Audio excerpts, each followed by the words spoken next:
Hey everybody, welcome back. I have another video for you. Thank you as always to those of you on Patreon for supporting this work. Truly independent political analysis of this kind is not so easy to find, and I hope that you are appreciating what I'm putting out there. If you are watching a free video, go over to patreon.com/Eric Draitzer. That is my name, of course, and you can find all kinds of videos there, some of which are freely available to the public through the YouTube channel, some of which are exclusive only on the Patreon. So go over to that and support this. And I will, of course, say, as always, I appreciate that. Okay, so for months and months now, we've been talking really almost entirely about the situation in Ukraine. Of course, Russia's criminal war against Ukraine, everything that has grown out of that, including global economic issues, issues with regard to agriculture and hunger and grain supplies and microchips and semiconductors and all the other ramifications of this earth-shattering development here in 2022. But in doing so, we cannot ignore the fact that the rest of the world also continues to exist. Conflicts continue to happen all over the world, and we have to pay attention to them. And many of those conflicts, dare I say, the majority of those conflicts are to some degree connected to US and global imperialism. And one example of that I'm going to talk about here today is the ongoing daily nightmare that is post-Gaddafi Libya. Now, one would immediately say, Gaddafi? I thought Gaddafi was a bad guy. Well, either way you look at it, whether you say Gaddafi was an evil monster or whether you say Gaddafi was actually good, and here's why, doesn't really matter, because objectively looking at the situation in Libya from 2011 through 2022, we can see it is a disaster, an endless series of disasters for the people who live there, an unending, ceaseless nightmare. Okay, we've had, I guess you could say, one, two, maybe three civil wars. Maybe it's really one long civil war. We've had numerous powers from outside exert their influence on the situation in Libya. Libya has become what, Orientalist minded academics like to call a basket case, right? Interesting how only global South countries are called basket cases, while this shithole country here in the United States could never be called a basket case. Anyway, I digress. Libya is in turmoil, and it really has been since 2011, but in recent years, there had been some glimmers of hope. The civil war that raged through 2019 and into 2020 had to a large extent been, I don't want to say resolved, but it had been cooled off. Negotiations had been the watchword. There was a temporary caretaker government put in place. All signs seemed to indicate towards the idea that Libya was finally headed toward peace, which, boy, I can only imagine the horror of ordinary Libyans for these last 11 years. But unfortunately, things have once again taken a turn for the disastrous, and Libya is once again on the verge of civil war. So let's just talk through this, because I think it's important that people have the general contours of what's happening in Libya. There are plenty of very granular level details that I'm going to leave out. Unfortunately, I'm going to try to keep this within the 10-minute range for this video. There are many resources that I could point people to, including my own work on Counterpunch. There was an article that I published called "The Plot Against Libya" that was, I believe, that was to mark the 10-year anniversary of the criminal NATO war on Libya. In any event, in that article and in others that I've written over the last 10 years, I do go into some of this information. But for now, I'm going to assume people watching this video don't know any of the details about Libya, don't even really know what's going on there, other than maybe a vague notion that there was a war there a decade or so ago. So let's talk through Libya, what's happened. Of course, Gaddafi's government, the Libyan Arab Jamahiriya, is deposed in a criminal war launched by NATO, the NATO allies of the United States, the British and the French in particular, that overthrew the Gaddafi government. Obviously, it led to his brutal assassination, which I don't need to remind everyone is one of the more grisly episodes of the last decade on television.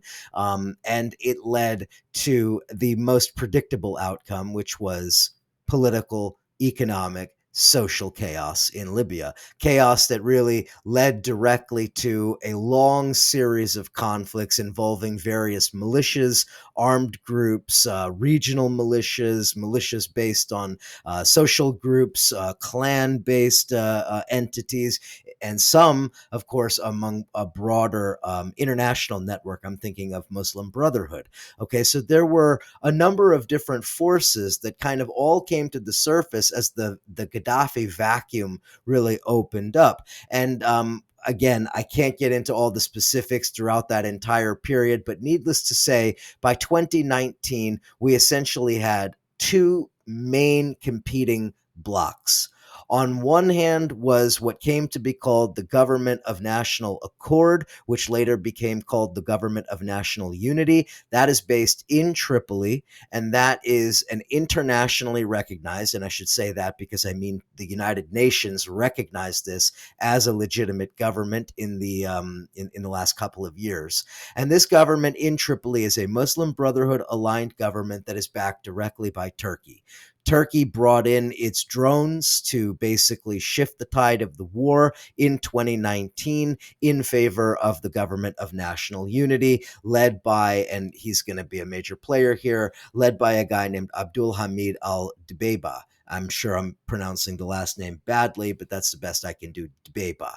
Okay, so Dbeiba and the GNU, the Government of National Unity, or the Government of National Accord previously, they are backed, as I said, by Erdogan and Turkey and also Qatar. Of course, this Muslim Brotherhood connection is really paramount to understand why these countries are allied with each other and why they are so keen on backing that government in Tripoli. On the other side, you had especially 2018, 2019, the major player was a guy named Khalifa Haftar, formerly a general, I guess technically a general now, but most critical for our purposes, Haftar is well known and well understood to have been a CIA asset throughout the 1980s, during the time that the Reagan administration, later the first Bush administration, had attempted unsuccessfully through multiple efforts to overthrow Gaddafi, to get rid of the Gaddafi government, the Libyan Arab Jamahiriya, to erase Libyan socialism. I mean, I don't have to replay the entire 1980s. I think we understand that the Reagan administration wanted Gaddafi gone, and they wanted to use this guy Haftar, who had been a general in Libya, who had falling out with Gaddafi. He became their asset. Well, fast forward to the post-NATO war period, and here we have Haftar once again injected into the Libya conflict, as Haftar basically saw his opportunity in a post-Gaddafi Libya to exercise his own power, to seize power for himself, as he had planned to do for several decades. Unfortunately for Haftar, the military effort on his part stalled. He had a wide array of forces that were broadly called the Libyan quote unquote, the Libyan National Army, which was, of course, something of a misnomer because the nation didn't have one cohesive army. That is the branding that Haftar used to kind of present himself as the one who would ultimately unify the country, unify the competing blocs, etc. Okay, well, guess what? Haftar's forces are backed by Russia in particular, but also Egypt, the Saudis, the UAE. Those are probably the major players. Russia and these Gulf monarchies minus Qatar, which is on the other side. As always, we find Qatar on one side, the Saudis and the Emiratis on the other side. So there's a Gulf monarchy competition dynamic at play here as well. That is also sort of another layer of complexity that we have to add to this. Okay, so we have the situation in 2019, 2020. Haftar's forces are on the move. Looks like they're basically on the verge of taking Tripoli, and Turkey comes in with the decisive intervention with its drones and its operators, technicians, service people, and so forth to help operate those weapon systems. They came in, pushed Haftar's forces back, and we ended up once again back into a stalemate. Haftar, to some degree, gets sidelined, and what we end up with is basically, once again, two competing Libyan governments, both of which claiming to be legitimate, both of which claiming their counterpart is illegitimate. The Eastern government, so I already mentioned the government of national unity, the government of national accord in Tripoli. There is a whole separate government, or at least a separate parliament, the Eastern parliament, centered around the area near Derna, Misrata, Benghazi, in the eastern part of the country. Just for our mental map, just know this is something of a east-west divide within Libya. And this Eastern Parliament, this is led by a guy named Fatih Bashaga, who was formerly the interior minister under a previous government. Okay, so this Eastern Parliament and Fatih Bashaga and the various militias that are allied to him and allied to the Eastern government, they represent this competing government, this competing bloc. Okay, so that is the divide as it has existed for the last several years. There was I guess, a process of reconciliation that was put in place. That reconciliation and the drive towards what could be called inclusive elections more or less failed. So then we ended up with a situation where the government of national unity in Tripoli basically had until December of last year to hand over power in a democratic election. So here's where things got messy. December of last year came and went. No election was held. And then what? The Eastern government, Bashaga and his forces, say that as of the end of December, the Tripoli-based government led by Dbeiba should have handed over power. And of course, naturally, Bashaga says they should have handed over power to us. Dbeiba and the Tripoli government of national unity says absolutely not, primarily because there was no election, and they should not be handing over power to an unelected government coming from the East. And that is the nature of the impasse, of the stalemate. One side says because there was no election, we can't hand over power. The other side says because there was no election, you must hand over power as was initially agreed. So depending on how one looks at it, one can see some legitimacy to the arguments from both sides. But for our purposes, I don't think it's really a matter of trying to say, okay, well, who do we agree with more? I think more broadly, we need to understand the conflict as yet another aspect of what I've been talking about for a number of videos already, namely this broader geopolitical dance that we're seeing being played between the Turkey, Erdogan on one side especially,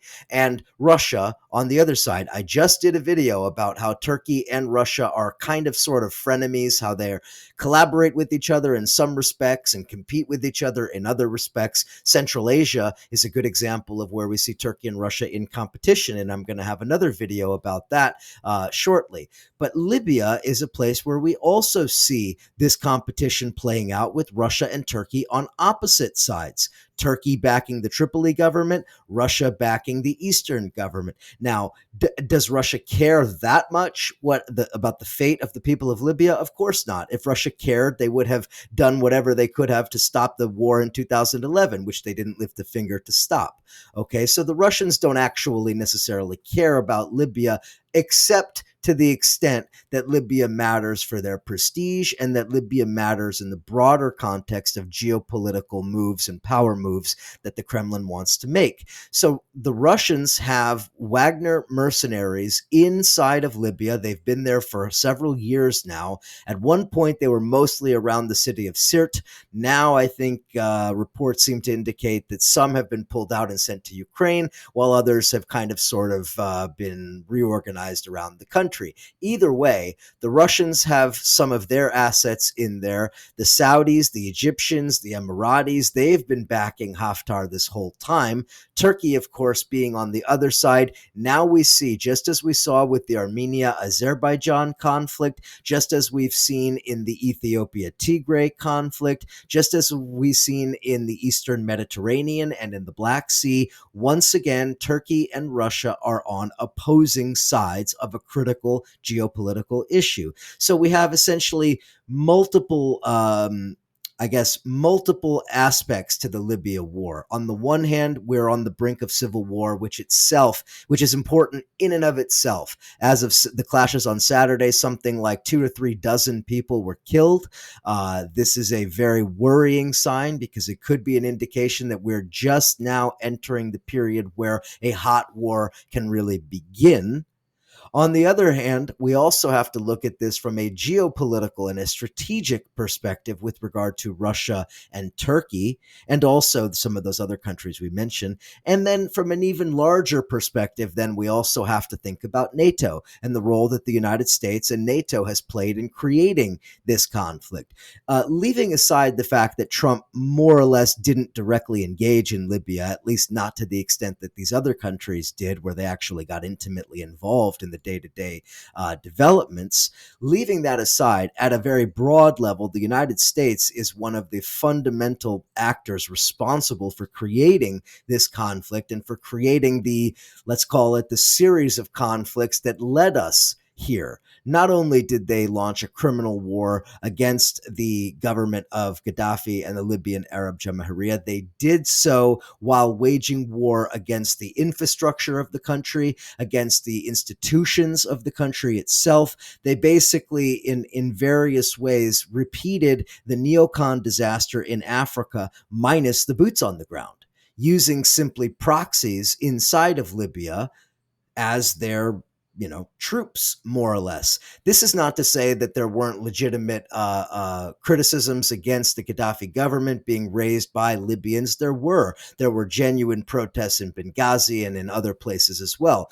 But within a very short amount of time, the United States and NATO turned an Arab Spring-style domestic uprising in Libya into a full-scale imperialist war, one that has had this disastrous knock-on effects all throughout Africa. I'm here talking about a new phase of civil war in Libya. I haven't even mentioned the fact that the civil war ongoing in Mali was also, to a large extent, an outgrowth of the US-NATO criminal war against Libya. Again, whatever one's opinions of Gaddafi really are irrelevant. Whatever one's opinions of the Libyan state pre-2011 are irrelevant. We can witness and observe with our own eyes these last 11 years. What are the lasting effects of that?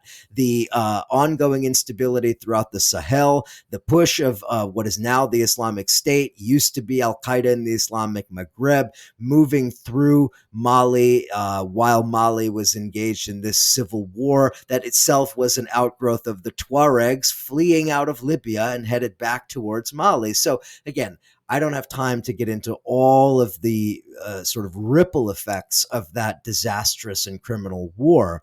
Suffice to say that here in 2022, you need to pay attention to Libya because it is now the site of a broad international competition that has ramifications in other parts of the world. If you think that Turkey and Russia being on opposite sides of the war in Libya doesn't then complicate Turkey and Russia's relations in Ukraine and with grain shipments and in the Black Sea and in the Eastern Mediterranean and in Kazakhstan and in Uzbekistan and in all of these places where both Russia and Turkey have interest, well, then you're missing the big picture. All right, I'll leave it there. I can't go too far into all of this. We're already pushing 20 minutes, even when I said 10. Go over to the Patreon, patreon.com/Eric Draitser. Pay attention to what's going on in Libya. All of us in the West, whether we come from France or the United States or Britain especially, but not only, Italy and other countries as well, we all owe a special debt to the people of Libya because it was our countries that created this unending nightmare in Libya. And unfortunately, now we may be headed into yet another chapter of this unending nightmare. All right, we'll leave it there. Go over to the Patreon. Really appreciate the support. Talk to you all again next time.